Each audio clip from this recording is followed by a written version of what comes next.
मेरे YouTube page astronaut पर आपका स्वागत है। नमस्कार, मैं हूं नरेश कुमार। सबसे पहले उन दर्शकों का धन्यवाद जिन्होंने पेज को सब्सक्राइब किया है, पेज के वीडियोस को शेयर कर रहे हैं, लाइक कर रहे हैं और कमेंट बॉक्स में हमें अपनी राय भी लगातार भेज रहे हैं। दोस्तों, आज के वीडियो में देवगुरु बृहस्पति की बात करेंगे। ये साल का सबसे बेस्ट गोचर होने जा रहा है इस 2026 का। गुरु उच्च के होने जा रहे हैं, गुरु कर्क राशि में आएंगे। ऐसा इवेंट 12 साल बाद होता है क्योंकि गुरु का जो राशि चक्र है, गुरु एक साल में राशि पूरी करते हैं, 12 साल बाद घूम के अपनी कर्क राशि यानी कि जो उच्च राशि है वहां पर आते हैं। तो इस साल ये अच्छी चीज होने जा रही है, ये ब्लेसिंग वाली चीज है, बहुत सारी राशियों के लिए ब्लेसिंग वाली चीज है। गुरु कर्क में आएंगे 2 जून को। हालांकि गुरु एक साल में एक राशि पूरी करते हैं, लेकिन चूंकि गुरु इन दिनों शीघ्रगामी गति से चल रहे हैं, तो अल्टीमेटली क्या होगा, गुरु इसी साल में 31 अक्टूबर को सिंह में आ जाएंगे दोबारा। ऐसा नहीं है कि गुरु का गोचर 6 महीने का हो गया या 5 महीने का हो गया, 2 जून को आए, जून जुलाई अगस्त सितंबर अक्टूबर 5 महीने का, ये ऐसा नहीं होता। ये होगा साल का ही, लेकिन होगा क्या, यहाँ पर सिंह में आएंगे, वक्री होंगे, मार्गी होंगे, फिर 24 जून को, फिर 24 जनवरी को 2027 को फिर दोबारा कर्क में आ जाएंगे, फिर रहेंगे 24 जून तक कर्क में। तो साइकिल पूरा साल का है, लेकिन इन 3 महीनों में नवंबर का महीना पूरा है, दिसंबर का है, जनवरी के 24 दिन है, इन 3 महीनों में सिंह में रहेंगे, लेकिन टोटल कर्क राशि में ही 9 महीने रहेंगे। तो यहां पर गुरु के इस गोचर का क्या फल होगा इस पे विचार करेंगे। लेकिन गुरु का जो गोचर होता है वो 5 राशियों के लिए अच्छा होता है, और ये जो वीडियो आप देखेंगे, इस वीडियो को आप देखेंगे चंद्र कुंडली के लिहाज से। गुरु का गोचर कुंडली में दूसरे भाव में, 5वें भाव में, 7वें भाव में, 9वें भाव में और 11वें भाव में अच्छा होता है। गुरु इतने इंपॉर्टेंट ग्रह हैं, आपकी कुंडली में 12 भाव होते हैं। दूसरा भाव धन का भाव होता है, उसके कारक गुरु हैं। 5वां इजी गेंस का बुद्धि विवेक का भाव होता है, उसके कारक गुरु हैं। हायर एजुकेशन का ये भाव होता है, उसके कारक गुरु हैं। 9th हाउस आपका भाग्य स्थान होता है, अध्यात्म से जुड़ा हुआ भाव होता है। आपकी लाइफ में जितना भी कुछ आता है, ये 9th हाउस सबसे बेस्ट भाव होता है कुंडली का, उसके कारक गुरु हैं। 11वां भाव जो आपकी आय का भाव होता है, उसके कारक गुरु हैं। यदि ये गुरु अच्छे गोचर में रहते हैं तो कितना फायदा मिलता है आप इसका अंडरस्टैंडिंग कर सकते हैं, क्योंकि ज्ञान के कारक, संतान के कारक, धन के कारक, भाग्य के कारक, सबके कारक गुरु ही हैं। तो गुरु का ये गोचर 12 राशियों के लिए कैसा फल लेकर आएगा, इस वीडियो में इसके ऊपर चर्चा करेंगे। तो बने रहिए इस वीडियो में, लगातार अंत तक आपको आपकी राशि के बारे में सब कुछ बताया जाएगा कि कहां पर गुरु की दृष्टि आएगी, किसके लिए फल अच्छा रहेगा, किसके लिए फल खराब रहेगा। ये 12 राशियों के ऊपर इसके ऊपर चर्चा करेंगे। तो आपने देखा कि गुरु जो है वो आपके लिए कितने इंपॉर्टेंट ग्रह हैं। अब आपको बताएंगे कि सिंह राशि के जातकों के लिए गुरु का ये गोचर कैसा रहने वाला है। तो सिंह राशि के जातकों के लिए ये गोचर होगा आपके 12वें भाव में।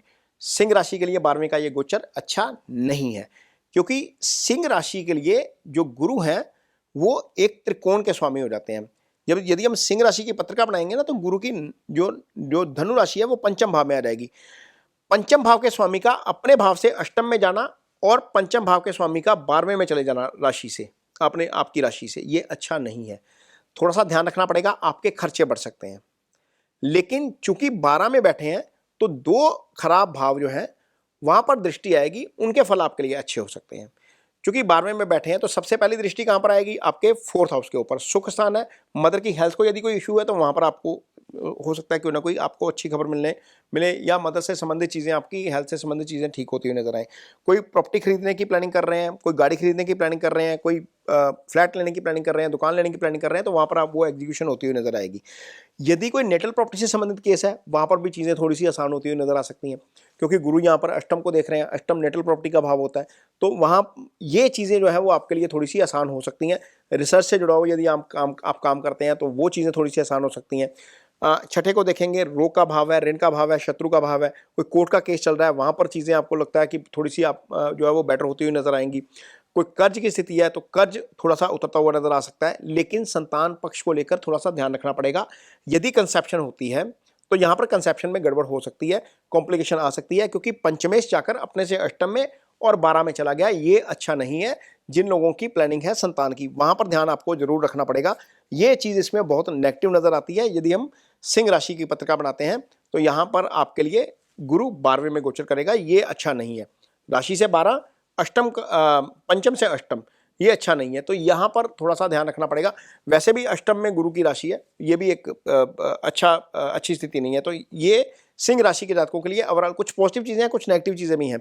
यदि आपकी कुंडली में गुरु की स्थिति कमजोर है तो गुरु की स्थिति को इम्प्रूव करने के लिए कुछ रेमेडीज शास्त्रों में दी गई हैं, तो वो रेमेडीज जरूर करनी चाहिए। मान लीजिए आपका गुरु राहु केतु एक्सिस पे है, गुरु लगन कुंडली के छठे, आठवें, 12वें में पड़ा हुआ है, गुरु शनि मंगल से पीड़ित है, या गुरु खराब स्थिति में है, रेट्रोगेशन में है, अस्त है ना, तो आपको गुरु की रेमेडीज जरूर करनी चाहिए।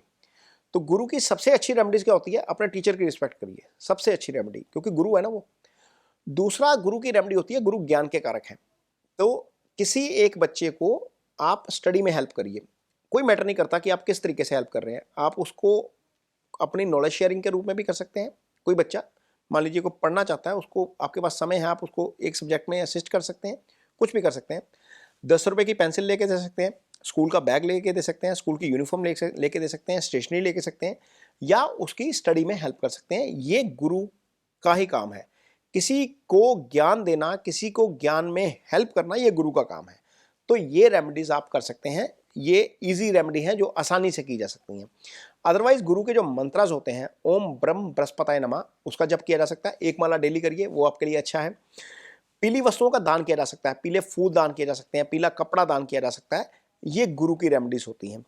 या फिर आप ये कर सकते हैं कि गुरु का स्टोन पहन सकते हैं। यदि बहुत कुछ नहीं करना चाहते, आपके पास पैसा है, तो पुखराज पहन लीजिए इस इंडेक्स फिंगर में। लेकिन पुखराज तभी पहनिएगा यदि आपकी कुंडली में गुरु 6, 8, 12 में नहीं बैठे। यदि 6, 8, 12 में बैठे हैं तो गुरु की ये रेमेडी मत करिएगा, इसको लॉक कर दीजिएगा, ये साइड पे रख दीजिएगा। क्योंकि यदि गुरु 6, 8, 12 में है लगन कुंडली में, तो छठे, 8वें, 12वें का प्रभाव ले जाएगा, फिर वो पुखराज आपके लिए नेगेटिव फल भी कर सकते हैं।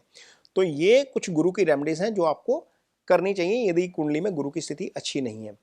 ये वीडियो आपको कैसा लगा, इस पर कमेंट बॉक्स में अपनी राय जरूर दीजिए। यदि वीडियो अच्छा लगे तो इसे शेयर जरूर करिए, पेज को सब्सक्राइब जरूर करिए। इसके साथ ही मुझे दीजिए इजाजत। नमस्कार।